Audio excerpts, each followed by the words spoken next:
Assalamualaikum warahmatullahi wabarakatuh. Saya dari Universitas Negeri Makassar dengan jurusan Teknik Informatika dan Komputer. Prodi Pendidikan Teknik Informatika dan Komputer. Perkenalkan, nama saya Putri Salsilia Susanto dari kelas PTIKC. NIM 22095020021 dengan mata kuliah Elektronika Analog dan Digital. Di sini saya akan menjelaskan atau menjawab soal-soal yang diberikan dosen saya. Ada 3 nomor, yaitu 1. Membuat ringkasan hasil materi pertemuan pertama tentang sejarah perkembangan elektronik. 2. Menuliskan beberapa contoh perubahan alat elektronika saat ini. 3. Memberikan tanggapan terkait perubahan perkembangan elektronika saat ini. Saya akan menjawab nomor pertama, yaitu elektronika merupakan ilmu yang mempelajari alat listrik arus lemah yang dioperasikan dengan cara mengontrol aliran elektron dengan atau partikel bermuatan listrik dalam satu alat dan bahan, seperti peralatan elektronik, komputer, termokopel, semikonduktor, dan lain sebagainya.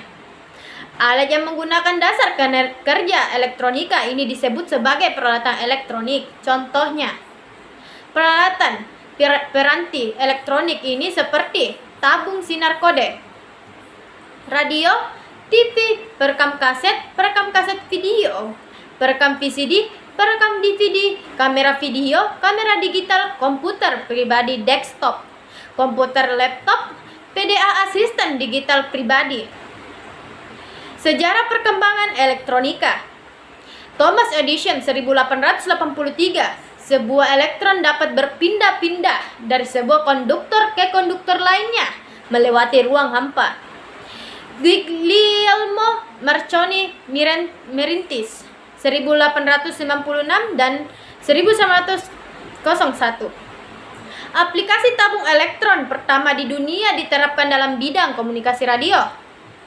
Mengembangkan telegraf tanpa kabel, wireless telegraph pada tahun 1896 dan komunikasi radio jarak jauh pada tahun 1901.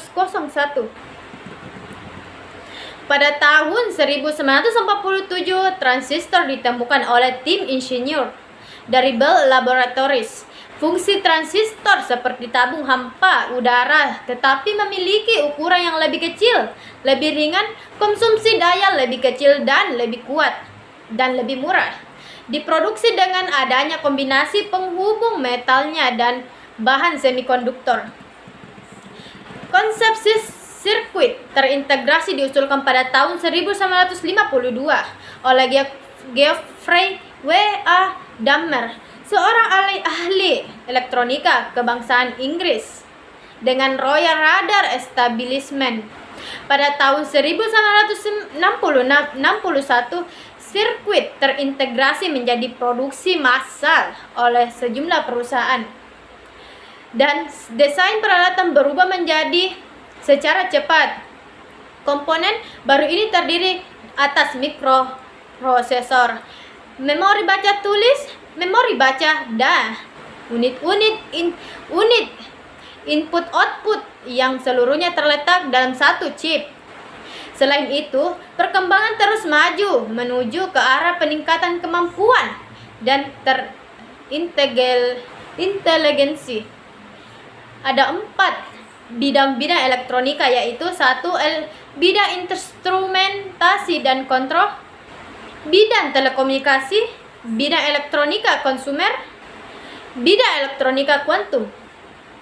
Kemudian, komponen, rangkaian, dan sistem elektronika.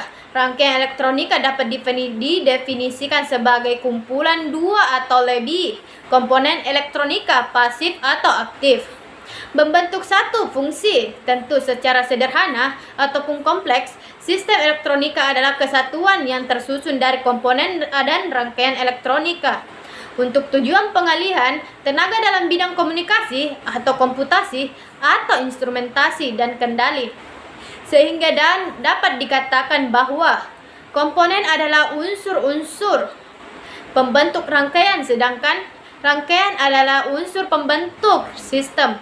maka sistem itu sendiri adalah satu kesatuan antara komponen dan rangkaian.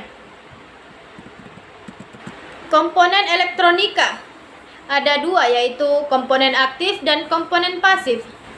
Komponen aktif, dioda, transistor, IC, integrated circuit, saklar. Kemudian komponen pasif, resistor, kapasitor, induktor. Rangkaian elektronika, yaitu rangkaian distrik, hubungan antara komponen melalui PCB, kabel atau sol. Rangkaian terpadu, hubungan antara komponen terpadu dalam suatu chip atau keping, pada umumnya silikon. Sistem elektronika. Elektronika analog, rangkaian elektronika yang bersifat kontinu.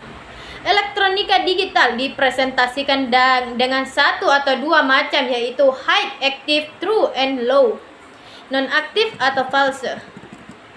Nomor 2. Jawaban nomor 2 yaitu kompor listrik adalah kompor yang bekerja dengan prinsip induksi, sehingga tidak mengeluarkan panas berlebihan, namun masakan lebih cepat matang. Ini dikarenakan tungku listrik diatur oleh chip mikrokontroler yang menggunakan energi listrik. Kedua, ada dua contoh yang saya ambil, yaitu kompor listrik dan handle pintu sidik jari. Dalam artian seorang hanya bisa membuka pintu tersebut menggunakan sidik jari, bukan karena kunci biasa lagi. Secara umum kerja dari alat pintu menggunakan sidik jari ini sangat baik karena bisa menjaga keamanan ruang tertentu. Kemudian nomor 3. Kompor listrik. Dengan memakai kompor listrik, kita harus menggunakan alat yang khusus untuk memasak. Tidak boleh sembarangan alat untuk memasak. Beda dengan kompor biasa atau kompor gas, memakai alat masak sembarangan. Kompor listrik tersebut harus beramat hati-hati, dan di kompor listrik tersebut, jika di bagian atasnya kompor listrik tergores, kinerja kompor akan menurun. Beda dengan kompor yang memakai gas atau kompor gas. Jika memakai kompor gas, mau itu tergores di kanan kiri, kinerja kompor gas tersebut berjalan dengan baik. Jadi menurut saya lebih baik kompor gas dibandingkan kompor listrik, karena amat lebih murah jika kompor gas dibandingkan kompor listrik. Sekian itu jawaban saya tentang 3 soal yang tadi. Wassalamualaikum warahmatullahi wabarakatuh.